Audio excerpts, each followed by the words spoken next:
Hello दोस्तों, आपका स्वागत है बिन एग्जाम चैनल में। आज हम लोग पढ़ेंगे उत्तर प्रदेश की नदियाँ। उत्तर प्रदेश की नदियों को 3 श्रेणियों में बाँटा गया है।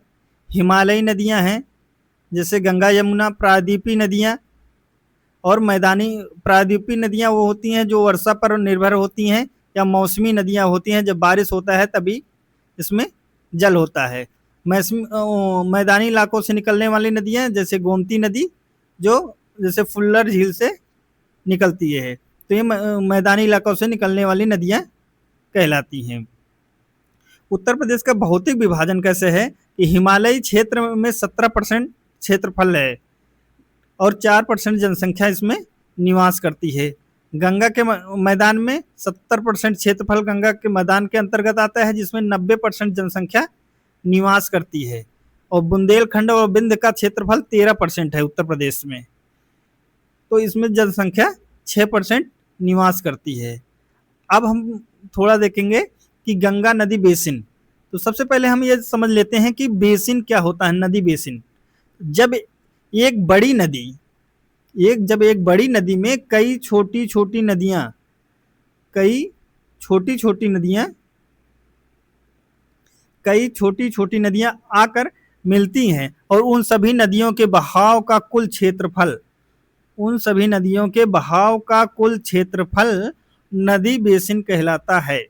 ठीक है, बात को समझ गए होंगे कि जब एक बड़ी नदी में छोटी छोटी नदियां आकर मिलती हैं तो उस नदियों के बहाव का कुल क्षेत्रफल क्या कहलाता है? नदी बेसिन कहलाता है। गंगा नदी बेसिन उत्तर प्रदेश का प्रमुख बेसिन है और सबसे बड़ा, भारत का सबसे बड़ा बेसिन भी है। गंगा नदी बेसिन ही बनाती है, भारत का सबसे बड़ा बेसिन गंगा नदी बनाती है। भारत में इसका कुल परसेंटेज कितना है? 79.2% है। इसे याद रखने के लिए है। भारत का कुल क्षेत्रफल, गंगा नदी का बेसिन का कुल क्षेत्रफल है 8,61,404 वर्ग किलोमीटर और इसका हिस्सा कितना है यूपी और यूके में? 34.17% है। पूरे भारत में कितना है गंगा नदी का बेसिन? 79.2% और यूपी में कितना है? 34.17% है, जो यूपी और यूके उत्तराखंड का संयुक्त रूप से है। उत्तर प्रदेश के हिमालय नदियां का बहाव क्षेत्र कैसे होता है? तो उत्तर पश्चिम से दक्षिण पूर्व की ओर बहती हैं। उत्तर पश्चिम से दक्षिण पूर्व की ओर बहती हैं और पठारी क्षेत्र की नदियां कैसी हैं? दक्षिण से उत्तर की तरफ इनका बहाव होता है। आगे देखते हैं, हिमालय नदियों के बारे में अब जानते हैं कि हिमालय नदियां कैसी होती हैं। तो हिमालय नदियां 12 मासी होती हैं, मतलब साल भर इसमें पानी रहता है। हिमालय के ग्लेशियरों से पानी प्राप्त करती हैं। ये हिमालय के ग्लेशियर से पानी प्राप्त करती हैं। गंगा नदी के बारे में जानेंगे। गंगा नदी भागीरथी के रूप में उत्तराखंड के उत्तरकाशी जिले से के गौमुख से गंगोत्री ग्लेशियर से निकलती हैं। तो गंगा नदी गंगोत्री ग्लेशियर से निकलती हैं उत्तरकाशी जिले से। देवप्रयाग में भागीरथी और अलकनंदा से मिलती हैं, वहां पर गंगा के नाम से जानी जाती हैं। तो देवप्रयाग में जब भागीरथी अलकनंदा नदी से मिलती है तो तब से भागीरथी नदी गंगा नदी से के नाम से जानी जाती है। और गंगा नदी का कुल क्षेत्रफल है 2525 किलोमीटर और उत्तर प्रदेश में इनका क्षेत्रफल कितना है? Total 1450 kilometre. यह भारत एवं उत्तर प्रदेश की सबसे लंबी नदी बंगाल की खाड़ी में गिरती है। गंगा का क्षेत्रफल यूपी और बिहार में 110 किलोमीटर है। यूपी और बिहार के सीमा पर गंगा का क्षेत्रफल कितना है? 110 किलोमीटर है। और बिहार में टोटल कितना है? 450 किलोमीटर गंगा का क्षेत्र। गंगा नदी मैदानी इलाकों में हरिद्वार में दिखाई देती हैं। हरिद्वार में गंगा नदी पहाड़ों से मैदान पर दिखाई देती हैं, आती हैं। और उत्तर प्रदेश के 28 जिलों से होकर बहती हैं गंगा नदी। तो उत्तर प्रदेश के 28 जिलों से बहती हैं। बिजनौर में उत्तर प्रदेश में भी प्रवेश करती हैं। उत्तराखंड से जब यूपी आती हैं तो सबसे पहले बिजनौर जिला पड़ता है, जहां पर गंगा नदी का उत्तर प्रदेश में प्रवेश होता है। और बलिया के रास्ते उत्तर प्रदेश का सबसे पूर्वी जिला बलिया है। बलिया के रास्ते बिहार में प्रवेश करती हैं, तो ये हमें पता होना चाहिए। भारत का सबसे लंबा जलमार्ग कौन है, इसके बारे में जान लेते हैं। तो राष्ट्रीय जलमार्ग 1 है, जो प्रयागराज से हल्दिया के लिए है। आगे देखते हैं, 2008 में गंगा को राष्ट्रीय नदी का दर्जा मिला था। तो राष्ट्रीय नदी को गंगा का दर्जा कब मिला था, 2008 में। अब हम जान लेते हैं पंचप्रयाग के बारे में। पंचप्रयाग क्या है, तो संगम स्थल और नदियां हैं। विष्णु प्रयाग में कौन कौन सी नदी मिलती है, धौली गंगा और अलकनंदा विष्णु प्रयाग में मिलती हैं। नंद प्रयाग में मंदाकिनी और अलकनंदा मिलती हैं। कर्ण प्रयाग में पिंडार और अलकनंदा मिलती हैं। रुद्र प्रयाग में मंदाकिनी और अलकनंदा, और देव प्रयाग में भागीरथी और अलकनंदा मिलती हैं, जहां से भागीरथी का नाम गंगा हो जाता है। तो इसे मोस्ट इंपोर्टेंट ये है देव प्रयाग का, कि गंगा कब से जानी जाती है, जब भागीरथी और अलकनंदा मिलती हैं। गंगा की सहायक नदियां देख लेते हैं। बाएं तरफ से मिलने वाली और दाएं तरफ से, यानी उत्तर से मिलने वाली और दक्षिण से मिलने वाली नदियां। तो बाएं तरफ से कोसी नदी, गंडक नदी, सरयू नदी, गोमती नदी और रामगंगा नदी मिलती हैं। और दाएं तरफ से यमुना, तमसा, सोन नदी, पुनपुन नदी और दामोदर नदी जो दाएं तरफ से मिलती हैं, दक्षिणी तरफ से गंगा से मिलती हैं। आगे देखते हैं, गंगा नदी और उसकी सहायक नदियों के संगम देख लेते हैं। तो रामगंगा नदी कहाँ मिलती है, उत्तर प्रदेश में गंगा से कन्नौज जिले में गंगा नदी से मिलन होता है। गोमती नदी का गाजीपुर में गंगा नदी से मिलन होता है। सरयू का, जिसे घाघरा नदी भी कहा जाता है, ये छपरा में बिहार में मिलती है गंगा नदी से, सरयू नदी। गंडक नदी हाजीपुर में मिलती है बिहार में। कोसी नदी गंगा से कहाँ मिलती हैं, भागलपुर में। कोसी, ये सब गंगा की सहायक नदियां हैं। तो कोसी नदी भागलपुर बिहार में मिलती हैं। सोन नदी पटना बिहार में मिलती हैं। और यमुना नदी प्रयागराज में मिलती हैं। पुनपुन फतुआ पटना के पास मिलती हैं। दामोदर नदी श्यामपुरा हावड़ा पश्चिम बंगाल में गंगा नदी से दामोदर नदी मिलती है। ठीक है, इतना जानने के बाद आगे चलते हैं। अब यमुना नदी के बारे में जानते हैं।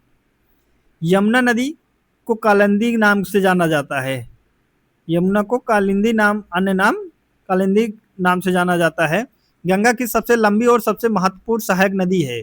यह उत्तराखंड के गढ़वाल क्षेत्र से बंदरपूछ चोटी के पास यमुनोत्री ग्लेशियर से निकलती हैं। ठीक है, उत्तराखंड के डाक पत्थर में मैदानी इलाकों में प्रवेश करती हैं। उत्तराखंड के डाक पत्थर से मैदानी इलाकों में प्रवेश करती हैं। मैदानी इलाकों के से गुजरते हुए अत्यधिक प्रदूषित हो जाती हैं। कौन सी नदी, यमुना नदी। हिंडन द्वारा लाए गए औद्योगिक अपशिष्ट यमुना के प्रदूषण का प्रमुख कारण है। तो यमुना के प्रदूषण का प्रमुख कारण क्या है, औद्योगिक अपशिष्ट। किस नदी द्वारा, हिंडन नदी द्वारा लाए गए औद्योगिक अपशिष्ट जो यमुना में सबसे ज्यादा प्रदूषण फैलाती है। यमुना नदी की कुल लंबाई कितनी है, 1376 किलोमीटर है। उत्तर प्रदेश में 970 किलोमीटर। उत्तर प्रदेश और हिमाचल प्रदेश और उत्तर प्रदेश में जो इनकी सीमा कितनी है, 30 किलोमीटर। हरियाणा और यूपी में इनकी सीमा कितनी है, 928 किलोमीटर। और दिल्ली में 48 किलोमीटर है। तो इसे याद रखना है। ये नदी कहाँ कहाँ से गुजरती हैं, तो यूपी में नोएडा, आगरा, मथुरा, इटावा इसके तट पर स्थित प्रमुख शहर हैं। चंबल, बेतवा, केन, हिंडन प्रमुख सहायक नदियां हैं। और सबसे ज्यादा यमुना नदी को प्रदूषित करने के लिए कौन जिम्मेदार है, नदी सहायक नदी हिंडन नदी। जो हिंडन नदी में औद्योगिक प्रदूषण है सबसे ज्यादा, उसी से यमुना नदी प्रदूषित होती है। 30 वर्षीय यमुना नदी बेसिन को पुनर्जीवित करने के लिए योजना बनाई जा रही है। ये करंट का क्वेश्चन है। आगे देखते हैं, कि बाएं किनारे से मिलने वाली यमुना की सहायक नदी और दाएं किनारे से मिलने वाली यमुना की सहायक नदी है। बाएं किनारे से हिंडन नदी, टोंस नदी, गिरी नदी, ऋषि गंगा, हनुमान गंगा और ससुर खदेरी, ये नदियां बाएं किनारे से मिलती हैं। दाएं किनारे से चंबल, बेतवा, केन, सिंध और भगैन नदी यमुना नदी से मिलती है। आगे देखते हैं, अब रामगंगा नदी के बारे में जानते हैं। रामगंगा नदी गंगा की पहली बाईं तटवर्ती नदी है। तो गंगा की पहली बाईं तटवर्ती नदी कौन सी है? गंगा, रामगंगा नदी है। उत्तराखंड के गैरसैंण से दूधातोली नदी से निकलती है। ये दूधातोली नदी से निकलती है गैरसैंण में। बिजनौर के निकट कालागढ़ में मैदानी इलाकों में प्रवेश करती हैं। कालागढ़ में सिंचाई और जल विद्युत उद्देश्य के लिए एक बांध बनाया गया है। किस नदी पर? रामगंगा पर। इसकी कुल लंबाई कितनी है? 596 किलोमीटर है। उत्तराखंड में इनकी कुल लंबाई कितनी है? 112 किलोमीटर। रामगंगा कन्नौज के पास गंगा नदी में मिलती है। रामगंगा नदी कन्नौज में गंगा नदी से मिलती है, कन्नौज उत्तर प्रदेश में। जिम कॉर्बेट राष्ट्रीय उद्यान से यह नदी बहती है। तो सबसे इम्पोर्टेंट है कि जिम कॉर्बेट उद्यान से बहने वाली नदी रामगंगा नदी है। बरेली, बदायूं, मुरादाबाद, रामपुर और शाहजहांपुर इसके तट पर बसे प्रमुख शहर हैं। बरेली, बदायूं, मुरादाबाद, रामपुर और शाहजहां इसके तट पर बसे प्रमुख शहर हैं। वान, खो, गागन और बहुगुल प्रमुख सहायक नदियां हैं इसकी। बान, खो, गागन और बहुगुल इसकी प्रमुख नदियां हैं। सरयू नदी के बारे में पढ़ते हैं। सरयू नदी या सरजू नदी या घाघरा नदी, इसे अलग अलग नामों से जाना जाता है। पहले इसे घाघरा के नाम से जाना जाता था। राज्य सरकार ने प्राचीन ग्रंथों में वर्णित अनुसार इसका नाम बदलकर सरयू नदी करने का निर्णय ले लिया। अब सरयू नदी कही जाती है। गंगा की सबसे बड़ी बाएं तटवर्ती नदी है।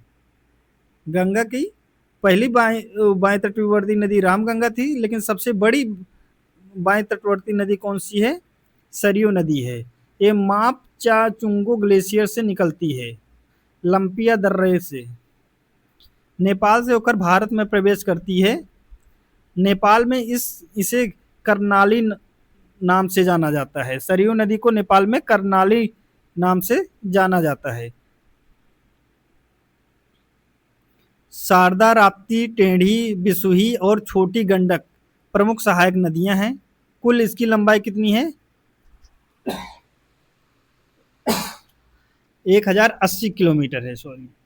बहराइच, सीतापुर, गोंडा, बाराबंकी, अयोध्या, अंबेडकर नगर, मऊ, बस्ती, गोर, खपूर, बलिया और लखीमपुर खीरी से होकर बहती है। अयोध्या इसके दाहिने तट पर स्थित है। तो अयोध्या इसके दाहिने तट पर है। राप्ती देवरिया के बरहज में इससे मिलती है। राप्ती नदी देवरिया के बरहज में इससे मिलती है। आगे देखते हैं, शारदा नदी या काली नदी। शारदा नदी को काली नदी के नाम से जानते हैं।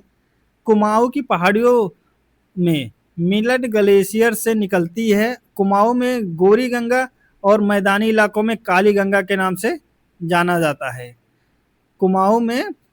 कुमाऊं में इसे गोरी गंगा के नाम से जाना जाता है और मैदानी इलाकों में इसे काली गंगा के नाम से जाना जाता है। धर्मा और लिसाड़ प्रमुख सहायक नदियां हैं। इसकी 2 सहायक नदियां धर्मा और लिसाड़ प्रमुख है।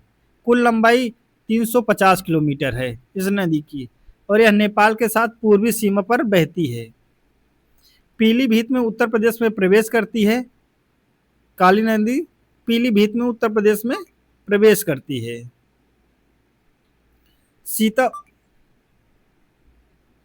सीतापुर में बुरमा घाट के पास सरयू घाघरा में मिल जाती है।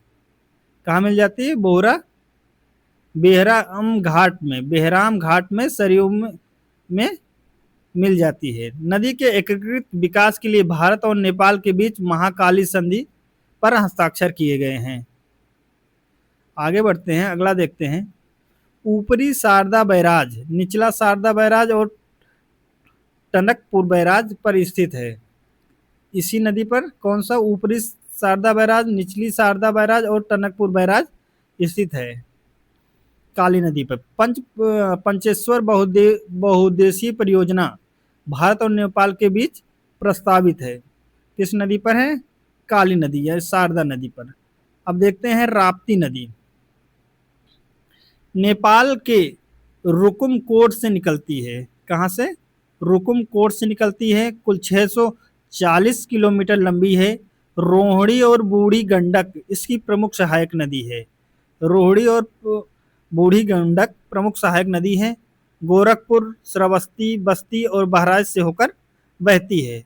रोहिणी नदी गोरखपुर में इसके बाएं किनारे से निकलती है।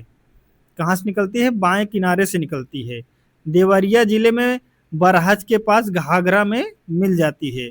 गोरखपुर का शोक कहा जाता है। तो गोरखपुर का शोक किस नदी को कहा जाता है? राप्ती नदी को कहा जाता है।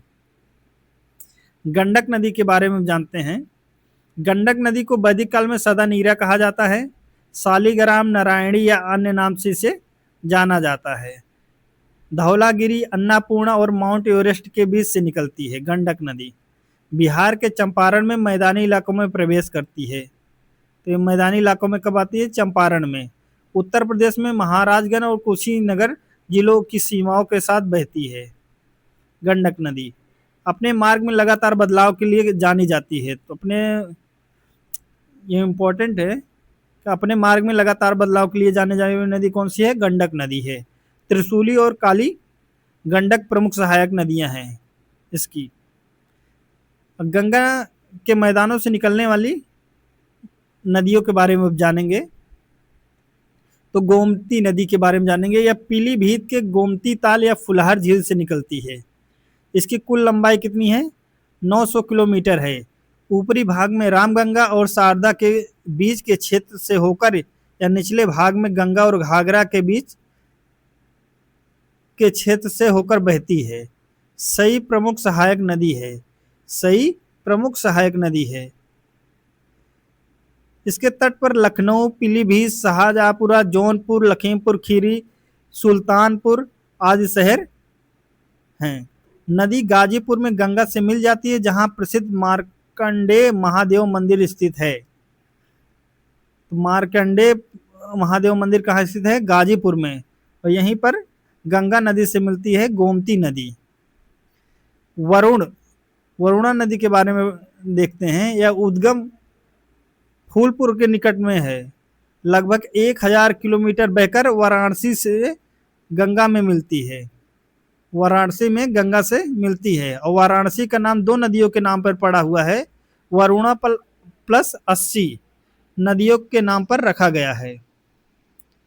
हिंडोन नदी यमुना की सहायक नदी है। हिंडोन नदी यमुना की सहायक नदी है। हिंडोन या हिंडन नदी, इसी से यह 400 किलोमीटर लंबी नदी है। सहारनपुर में शिवालिक पर्वतमाला से निकलती है। ये मानसून पर आधारित है, यानी वर्षा मौसमी है, वर्षा पर निर्भर है। हिंडन वायुसेना अड्डा इसी नदी के तट पर स्थित है। इस नदी के साथ महाभारत से संबंधित कई किस्से जुड़े हुए हैं। हिंडन नदी ही सबसे ज्यादा यमुना नदी को प्रदूषित करती है। हिंडन यमुना की सहायक नदी है, इसे बता चुके हैं। कर्मनाशा गंगा की सहायक नदी बिहार के कैमूर जिले से निकलती है। प्रमुख सहायक नदी क्या है? चंद्रप्रभा। इसकी चंद्रप्रभा प्रमुख सहायक नदी है। उत्तर प्रदेश और बिहार की सीमा पर स्थित है। उत्तर प्रदेश मिर्जापुर, चंदौली, गाजीपुर से होकर बहती है कर्मनाशा नदी। गाजीपुर में गंगा से मिल जाती है। कर्मनाशा और इसकी सहायक नदियां छान पत्थर प्रपात और देवदारी प्रपात बनाती हैं। ठीक है, आगे बढ़ते हैं। अगली नदी है मनवर नदी या मनोरमा नदी। गोंडा के पास से निकलती है और पूर्व की ओर बहती है। मनकापुर, गोंडा और बस्ती से होकर गुजरती है। अंततः लालगंज के में कुआनो नदी से मिल जाती है। नदी गाद और जलकुंभी के कारण धीरे धीरे मर जाती है, तो ये विलुप्त हो जाती है ये नदी। कौन सी? मनोरमा नदी या मनवर नदी। अब हम जानेंगे प्रायद्वीप नदियां उत्तर प्रदेश की। तो प्रायद्वीप नदियां किसे कहते हैं? ये पठारी क्षेत्र से निकलती हैं। पहला है हिमालय की नदियों से भी पुरानी नदियां होती हैं प्रायद्वीपीय नदियां। चंबल, बेतवा, केन, सोन उत्तर प्रदेश की प्रमुख नदियां हैं। ठीक है। ये मुख्य प्रायद्वीप नदियां ये वर्षा पर निर्भर होती है, इसे मौसमी नदियां भी कहते हैं। ये साल भर इसमें पानी नहीं होता है, ये वर्षा पर निर्भर नदियां होती हैं। पहली नदी पढ़ेंगे चंबल नदी। ये मालवा पठार में महू के पास जाना पावा पहाड़ी से निकलती हैं। उत्तर प्रदेश में इटावा जिले में यमुना नदी से मिलती हैं। कुल 1050 किलोमीटर इसकी लंबाई है। राष्ट्रीय चंबल नदी अभ्यारण्य कौन कहाँ कहाँ पर है? 3 राज्यों में स्थित है, राजस्थान, मध्य प्रदेश और उत्तर प्रदेश में। त्रि जंक्शन के निकट चंबल में 405 किलोमीटर क्षेत्रफल पर यह स्थित है। राष्ट्रीय चंबल नदी अभ्यारण्य। गांधी सागर बांध, राणा प्रताप सागर बांध और जवाहर सागर बांध कोटा बैराज चंबल नदी की परियोजना है। गांधी सागर बांध कहाँ पर है? मध्य प्रदेश। पार्वती, काली सिंध और बनास पार्वती, काली सिंध और बनास इसकी सहायक नदी है। उत्तर और उत्तर पूर्व दिशा में बहती हैं। अगली नदी के बारे में जानेंगे, केन नदी। केन नदी मध्य प्रदेश के कटनी के पास कैमूर पहाड़ियों के उत्तरी ढलान से निकलती हैं, उत्तर प्रदेश की ओर बहती है। इसकी कुल लंबाई कितनी है? 427 किलोमीटर है। बुंदेलखंड क्षेत्र से होकर बहती हैं। बांदा के भोजा में यमुना से मिल जाती हैं। कर्णवती के नाम से भी जानी जाती हैं। किस नाम से? कर्णवती के नाम से जानी जाती हैं। पन्ना राष्ट्रीय उद्यान से होकर बहती हैं। मध्य प्रदेश के छतरपुर में रैन जलप्रपात बनाती हैं। हाँ, वानस, दीवार, बावस, दीवार, कैथ, बैंक और बेयरमा प्रमुख सहायक नदियां हैं इसकी। बांदा इसके तट पर बसा महत्वपूर्ण शहर है। केन नदी पर महत्वपूर्ण कौन सा शहर है? बांदा। केन अर्ध कीमती पत्थर सजार के लिए भी जाना जाता है, तो सजार पत्थर ये केन नदी में पाया जाता है। और सजार पत्थर ये भी पूछा जाता है कि कहाँ पाया जाता है, तो बांदा में। आगे बढ़ते हैं, सोन नदी के बारे में जानते हैं। सोन नदी मध्य प्रदेश के अमरकंटक पहाड़ से निकलती है। कुल लंबाई इसकी 784 किलोमीटर है। उत्तर प्रदेश और मिर्जापुर जिले से पटना के पास दानापुर में गंगा से मिल जाती है। तो दानापुर में गंगा से मिलती है सोन नदी। सोन नदी नर्मदा घाटी का विस्तार है और कोयला भंडार के लिए जानी जाती है। तो सोन नदी कोयला भंडार के लिए जानी जाती है। सोन नदी की सहायक नदियां जोहिला, गोपट, रिहंद, कन्हार, कर्मनासा, पांडु और उत्तरी कोयल है। अगली नदी देखते हैं, रिहंद नदी। रिहंद नदी सोन नदी की सहायक नदी छत्तीसगढ़ से मणि घाट पठार में मतिरंग पहाड़ियों से निकलती है। रेणुका नदी के नाम से जाना जाता है इसे। रेणु या रेणुका नदी के नाम से भी जाना जाता है। सोनभद्र के पिपरी में जल विद्युत उत्पादन के लिए इस नदी पर रिहंद बांध बनाया गया है। रिहंद बांध कहाँ बनाया गया है? सोनभद्र के पिपरी में रिहंद नदी पर। गोविंद बल्लभ पंत सागर भारत का सबसे बड़ा जलाशय है, रिहंद नदी पर ही है। आगे देखते हैं, अगली नदी है तमसा नदी। तमसा नदी गंगा की दाहिनी तटवर्ती सहायक नदी है। गंगा की दाहिनी तटवर्ती सहायक नदी है। प्रयागराज के पास सिरसा में गंगा से मिलती है। कुल लंबाई 150 किलोमीटर है। कैमूर पर्वतमाला के तमसा कुंड से निकलती है। बेलन इसकी महत्वपूर्ण सहायक नदी है। बेलन नदी अपनी यात्रा में कई झरने बनाती है, जैसे बिहार झरना, चचाई झरना, केवटी झरना, ओड्डा झरना, पूर्वा झरना बनाती है। लास्ट नदी के बारे में देखते हैं, बेतवा नदी, या इसका अन्य नाम क्या है, वेतवती। एमपी के रायसेन जिले से निकलती है और इसकी कुल लंबाई कितनी है, 590 किलोमीटर है। माता टीला बांध ललितपुर परीक्षा बांध झांसी, ललितपुर, झांसी, औरैया और जलौन तट पर स्थित है। इस पर बांध बनाए गए हैं, माता टीला बांध जो ललितपुर में है और परीक्षा बांध बेतवा नदी में, दो बांध बनाए गए हैं। सिंधु, सधान और बीना प्रमुख इसकी सहायक नदियां हैं। तो अगर आपको वीडियो अच्छा लगा तो वीडियो को लाइक कर लीजिएगा, चैनल को सब्सक्राइब जरूर करिएगा, मेहनत लगती है भाई। तो मिलते हैं अगले वीडियो में, धन्यवाद।